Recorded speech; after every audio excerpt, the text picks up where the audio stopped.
Haharap na mamaya si dating Pangulong Rodrigo Duterte, mga alas 2 po ng hapon doon sa The Netherlands. Dito naman, mga alas 8, pasado alas 8 ng gabi, oras po sa Pilipinas, sa International Criminal Court.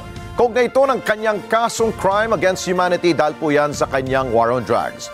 Humiling naman ang Konsulado ng Pilipinas sa The Hague para payagan ang pagbisita ng kanyang abogado at miyembro ng pamilya ni Duterte. Weng de la Fuente sa balita.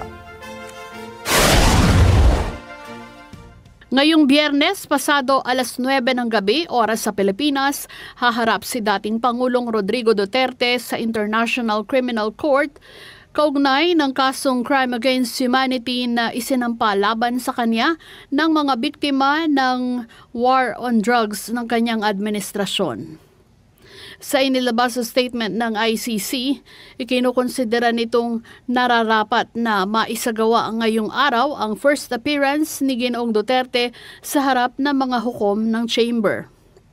Sa panayam ng Net25 News, inilarawan ni Attorney Angela Aguinaldo, isang abogado sa International at Foreign Criminal Law na nagpractice sa Germany, kung ano ang magiging senaryo at aasahan sa pagharap ni FPRRD sa ICC judges. National Criminal Court, siya ay ihaharap nga sa mga hurado para na rin i-verify kung siya ba talaga ang akusado, para na rin siya ay ma-inform o ipaalam sa kanya kung ano ba ang mga inahabla laban sa kanya, ano ang sinasakdal laban sa kanya sa harap ng International Criminal Court, para na rin siya mabigyan ng abiso, no, kaya siya ay ipaalam sa kanya ano ba ang ang iba't ibang karapatan niya sa ilalim ng Rome Statute at sa rules and regulations ng International Criminal Court.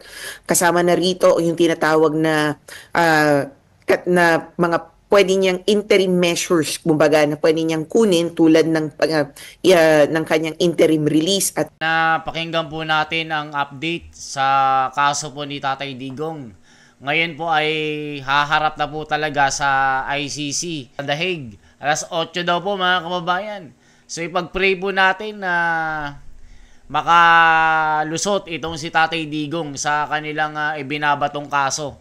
Pero sa ating mga kababayan at mga Pilipino abroad, ipag-pray po natin itong si Tatay Digong na talagang siya lang po ang kauna-unahang asyano na kinuha at parang kinidnap ng mga banyaga para litisin sa kanilang poder, na talagang nakakalungkot dahil parang ang bayan natin ay walang matibay na sistema sa hukuman. Bakit pinayagan nila itong pagkuha sa ating Pangulo na parang isang pagyurak sa ating soberanya? Ngayon, mga kababayan, talagang kaliwat kanan po yung mga prayer rally ngayon para suportahan po si Tatay Digong. Ipinapanalangin po ng ating mga kababayan na itong kaso na ito papanig sa kanyang pabor. Hindi po natutulog ang ating Panginoong Diyos dahil ang ating Pangulong Rodrigo Duterte tinupad lamang niya yung kanyang trabaho noon na susugpuin niya ang kriminalidad. Tatanggalin niya yung mga mayayabang at gumagawa ng kasalanan. Ligtas sa ligtas ang ating bayan noon. Kahit itanong nyo po sa mga kababayan natin na talagang nakinabang po sa war on drugs sa ito, naging payapa, naging ligtas ang ating mga kababayan, lalong-lalo na yung mga nagtatrabaho sa gabi, mga call centers, mga estudyante na umuwi ng kanilang bahay, mga turista na ligtas sila. Pag namamasyal sila sa ating bayan at pinupuntahan yung mga magagandang lugar na mga dagat natin, lalong-lalo na po ang Boracay. Pinaayos niyang Boracay na dating dugyot, na dating basura, na yung mga establishment doon, ginawa nilang Poso Negro ang Boracay. Pero nung dumating si Tatay Digong, pinagawa niya ito in 6 months. Naging paraiso ito at naging number 1 na turista napuntahan ng mga namamasyal. Naging sentro ng turismo ito. Na dating dugyot talaga ito na puro basura, puro langis, puro parang amoy bulok na Poso Negro ito. Ang Manila Bay, mga kababayan, naging sentro ng turismo noon, nung panahon ni Tatay Digong, na naging basura din ito, naging dugyot ng halos 40 years ito na hindi pinansin ng mga kurap sa ating bayan. Nung dumating siya, taksi po ako, mga kababayan. Sinubaybayan ko ang rehabilitasyon ng Manila Bay na talagang saksakan ng baho, saksakan ng amoy Poso Negro talaga na puro basura, puro tahanan din ng mga adik, mga rugby boys. Naging squatter din yan. Pero nung panahon ni Tatay Digong, ginawa niyang parang Boracay ang Manila Bay. Pinuntahan ng mga turista. Talagang viral na viral nung panahon niya. Ngayon, bumalik ulit sa pagiging dugyot. Tignan nyo yung isang turista ngayon, mga kababayan na taga Slovakia.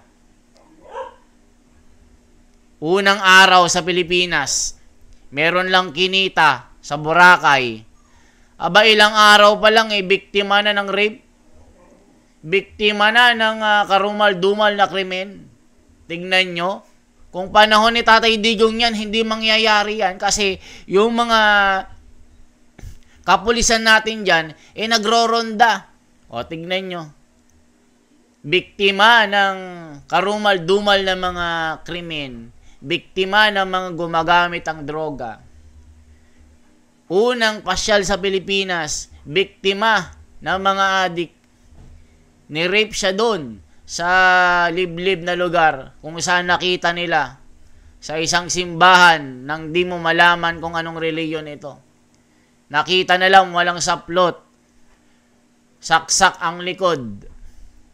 Karumal-dumal ito, mga kababayan.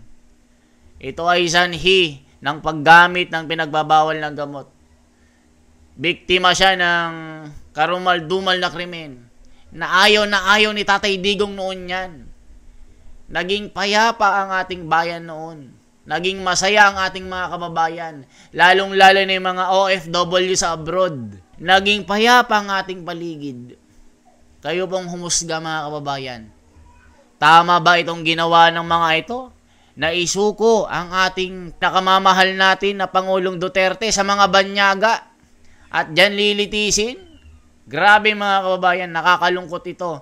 Ngayon, kaliwat kanan po ang mga prayer rally ngayon para ipanalangin si Tatay Digong.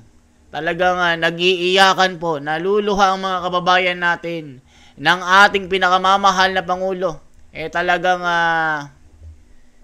kinastigo ng ibang bansa na dahil sa kanyang paggawa ng trabaho, siya pa ang kinasuhan ng crime against humanity.